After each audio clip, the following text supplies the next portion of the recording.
월드뷰. 비혼 출산. 이상원.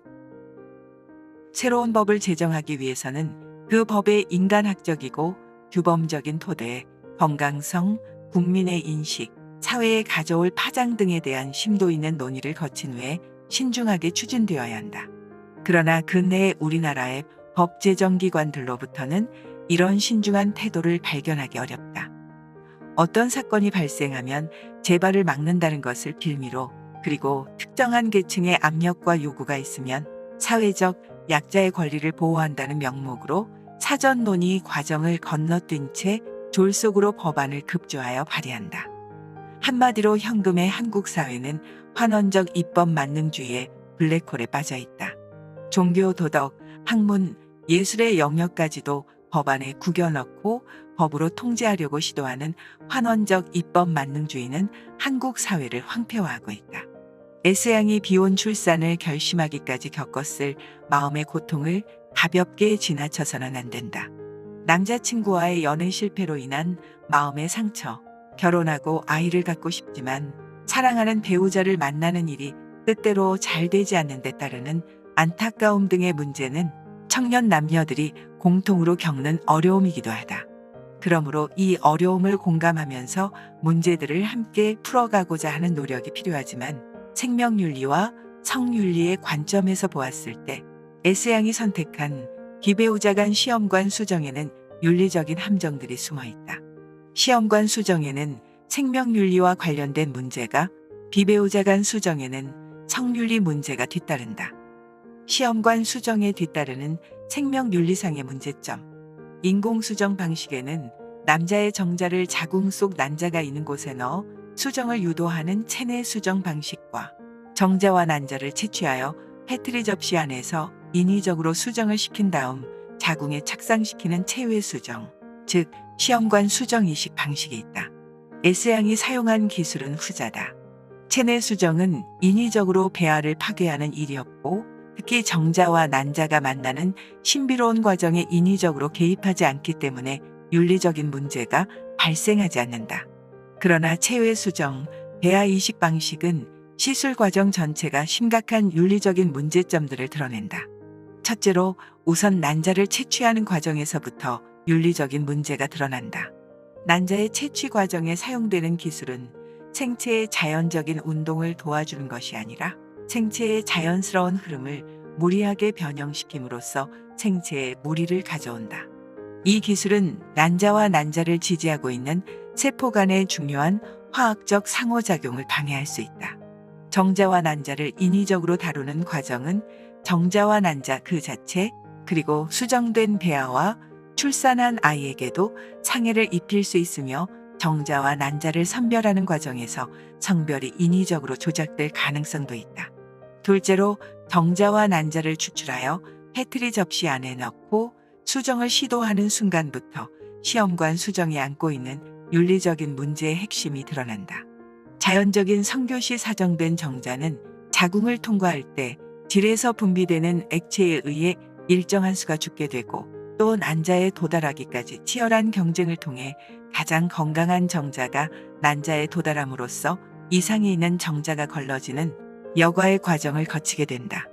그러나 시험관 수정 시에는 이 과정을 시행할 수 없으므로 이상이 있는 정자가 난자와 결합할 개연성이 있다.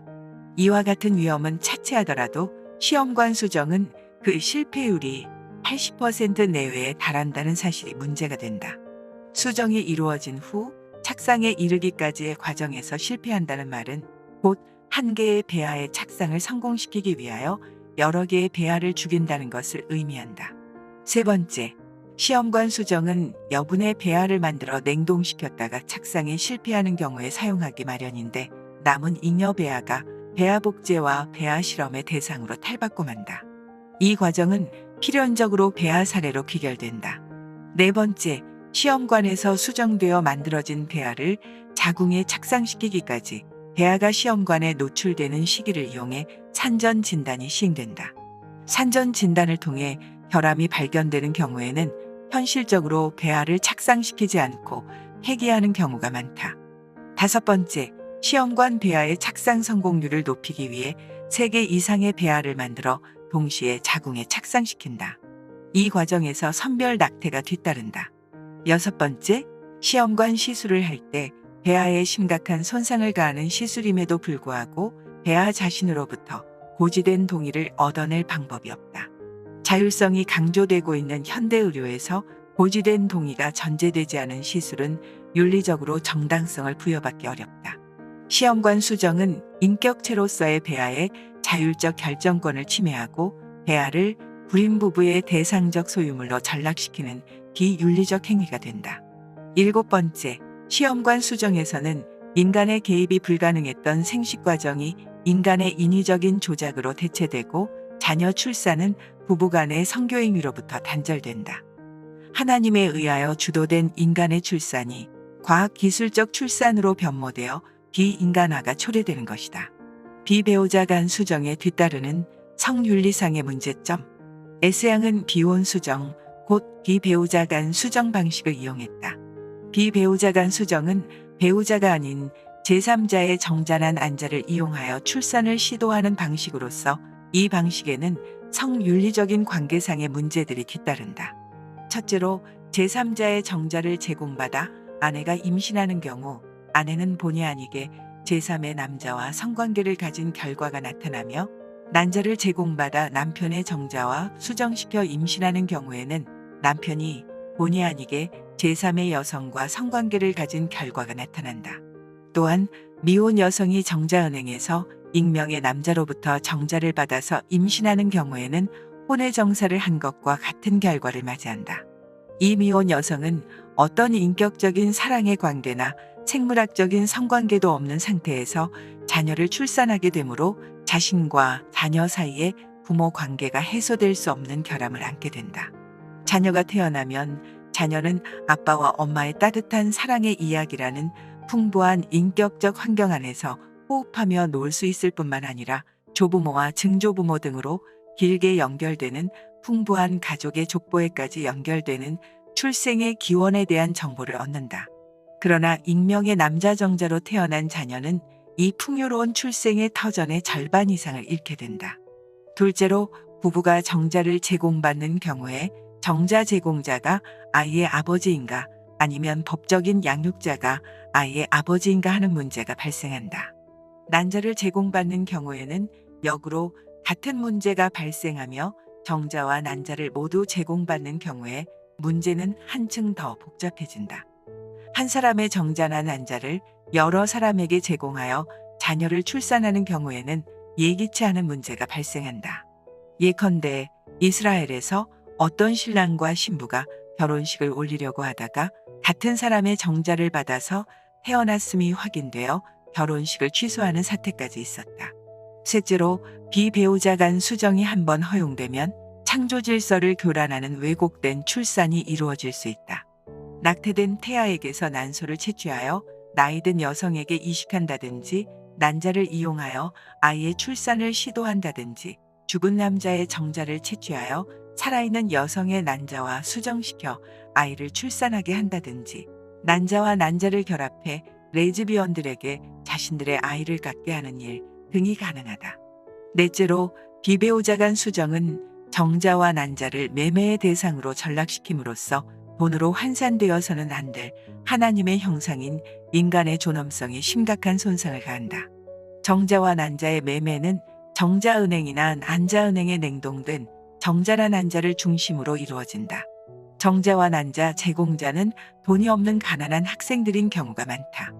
따라서 정자나 난자 매매는 가난한 계층의 착취라는 또 하나의 사회 문제를 초래하게 되며 이들은 또한 정자와 난자를 익명으로 판매함으로써 자신의 생물학적 자손에 대한 부모로서의 책임을 회피하며 태어나는 아이가 자신의 출생에 관하여 알 기회를 원천적으로 차단함으로써 아이의 유기적인 인간관계의 단절을 초래한다. 또한 정자와 난자를 판매하는 과정에는 자연스럽게 우생학이 개입된다. 구매자는 냉동된 정자나 난자에 관한 정보 중에서 자신의 목적에 맞는 최적의 대상을 찾게 될 것이 분명하기 때문이다. 엄밀하게 말한다면 비배우자 간 수정은 동물에게 적용되었던 동물 사육 기술을 인간에게 응용한 것이다. 여섯째로 자녀 출산이 불가능한 부부, 독신 남성이나 여성, 동성 부부는 대리모 방식을 이용하여 자녀 갖기를 시도할 수 있다. 대리모의 역할을 하는 여성에게는 고가의 대가가 지불되는 것이 통상적이므로 대리모 제도는 사실상 어린이 매매 행위다. 어린이 매매는 인간이 하나님의 형상을 지닌 존엄하고 고귀한 인격체로서 판매의 대상이 되어서는 안 된다는 신학적 사실과 인간은 수단이 아닌 목적으로 다루어져야 한다는 칸트의 경륜 등에 의하여 비판된다.